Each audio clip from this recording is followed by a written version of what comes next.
Hello po, magandang hapon. Ayan, update po tayo. Yung update po natin dito is patapos na, syempre. So actually, yung mga final retouch po namin dito, kasama na rin po yung linis. Ayan, yung mga dapat namin ipahakot. Syempre pag gumawa tayo, kailangan malinis natin siyang i-turn over sa may-ari. Syempre yung mga gamitan, kailangan i-dispose natin ng maayos yan. Pero syempre may bayad din. So yung gate natin, sa mga nagtatanong kung anong kulay yan, caramel brown po ito.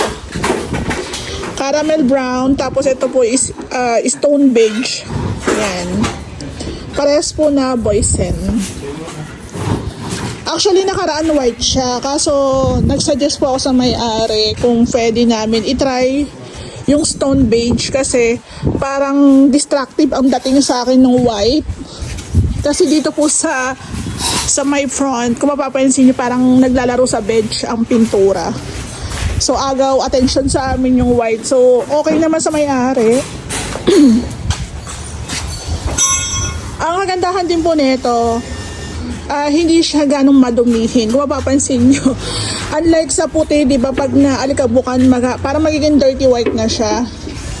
So, nagpa-final paint na tayo. Final retouch na rin po yan. So, yung ating smart lock dito sa gate, nilagyan muna ng plastic, pati po yung mga ilaw para hindi po siya mapinturahan at madumihan.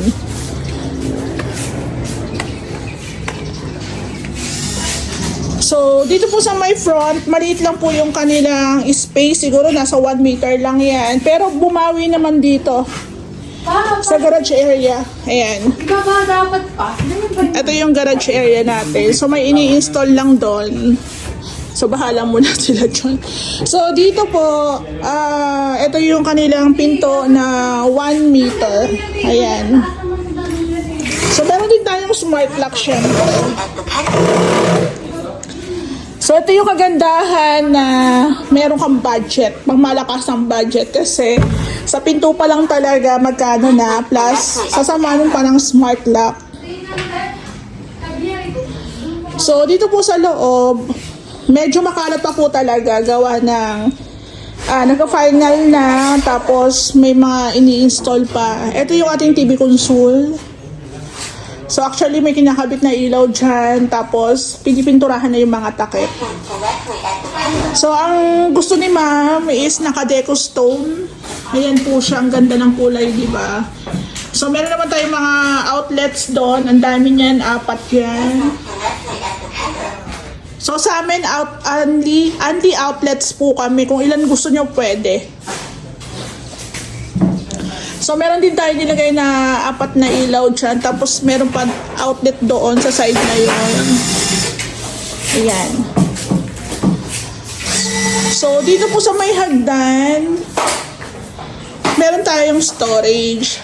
So, yun nga, napag-usapan namin kanina, ang purpose is yung mga Christmas tree na pagdating po ng Christmas, ang sisipag mag-assemble, pero pag ililigpit na, nagkakatamara na. So, pwede na po natin isalpak dito. So, kasyang-kasya po ako dito. Ayan. Diba? Ito po, meron pang putong pinto, ha? Tapos, ito naman po sa pangmayaman natin na French type mirror. Siyempre, gawa pa rin po ni tatay yan. Actually, meron akong vlog neto. Ipapakita ko po paano siya ginawa. Ayan, o, diba? Ayan ang gusto ng may-ari. Hindi po to, hindi po siya pira-piraso na salamin. Isang buo po yan. Tapos nilagyan po siya ng grid. Ayan. Ang ganda.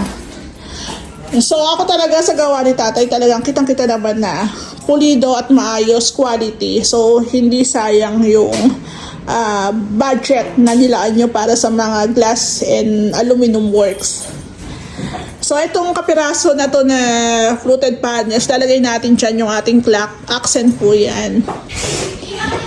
Tapos, ito po, actually, itong client ko dito sa Sotera, every time na pupunta, lagi po talaga may pagkain. So, thank you po lagi sa pamerienda. Minsan, ano pa nga pang lunch. Kaya yung mga workers ko dito talagang paldo.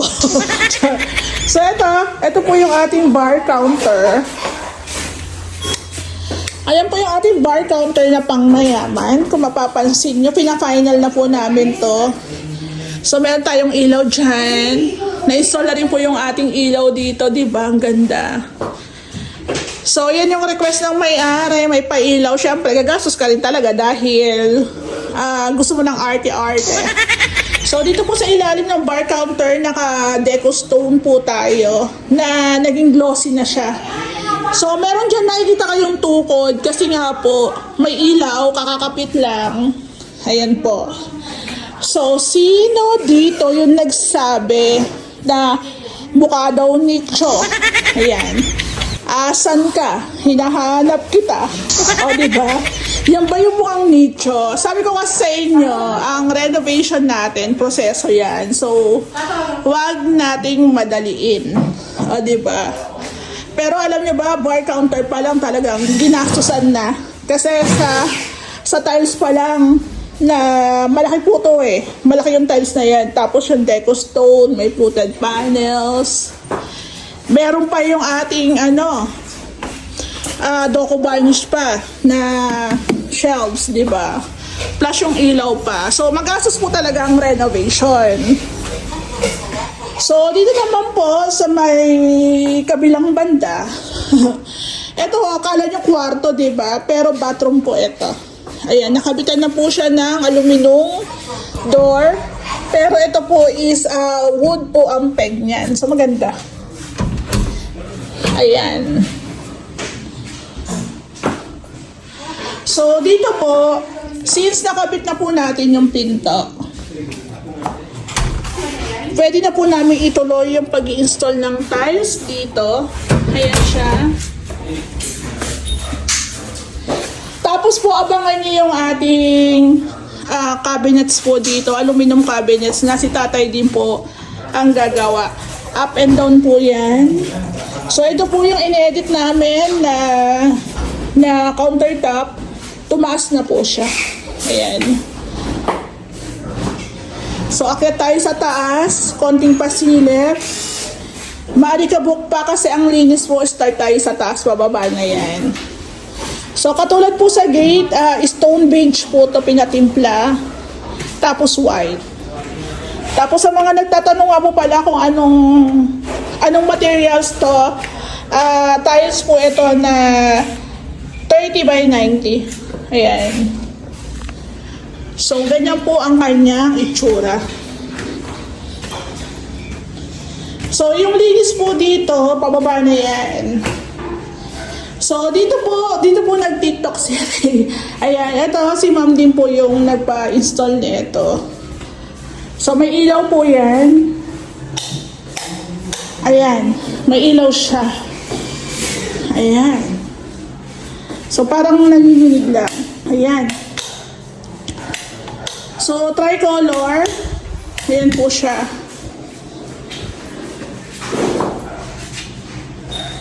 So, dito sa mga aluminum works po, nagalagay na po sila ng mga screen. Medyo mas makapal po ito. So, yung linis po natin, paunti-unti nang tinatapos. So, kung meron tayong bathroom sa baba, meron din po sa taas. So, same lang. So, dito po sa bathroom sa taas, meron pang ilalagay dyan na shower enclosure. Abangan po natin. Laki ng bathroom nila. So, kung ganyan naman po malaki yung space nyo, pwede naman po nyong palakihan talaga ng sadya. So, actually, kompleto naman na siya, pero papalagyan pa ng shower enclosure yan. So, yun lang naman, mga nililinisan yung mga pinto, tile grout, so linis talaga. So, lipat naman po dito sa kabila. So, dito rin po, yung kwarto nila ma'am, paus na ang boses. So, yung mga bintana, kailangan din po yan linisan. So, ito po yung ating screen. So, dito, meron tayong maliit na balcony. Ayan. So, dito guys, ongoing yung paglilinis. Actually, okay na po dito. So, kaya po may ganito is dito po natin kinapit yung ating mirror kasi medyo mabigat. Naglagay po kami ng kahoy sa likod. So, ayan po ang itsura ng mga pinto natin. May mga smart lock din. So, dito naman po, ang ilalagay naman natin is doorknob. Ayan, doorknob. So, ang ganda na, di ba? Ito, naka-varnish siya. So, meron pa rin talaga mga alikabok. Ayan. So, sabi ko naman po sa inyo, sa amin, tino-turn over po talaga yan na. Tino-turn over po talaga namin yan sa may-ari na malinis na, dilipatan na lang. So, pati po yung PVC panels natin, kung mapapansin nyo, may mga alikabok din po yan. So, hindi rin po biro yung paglilinis.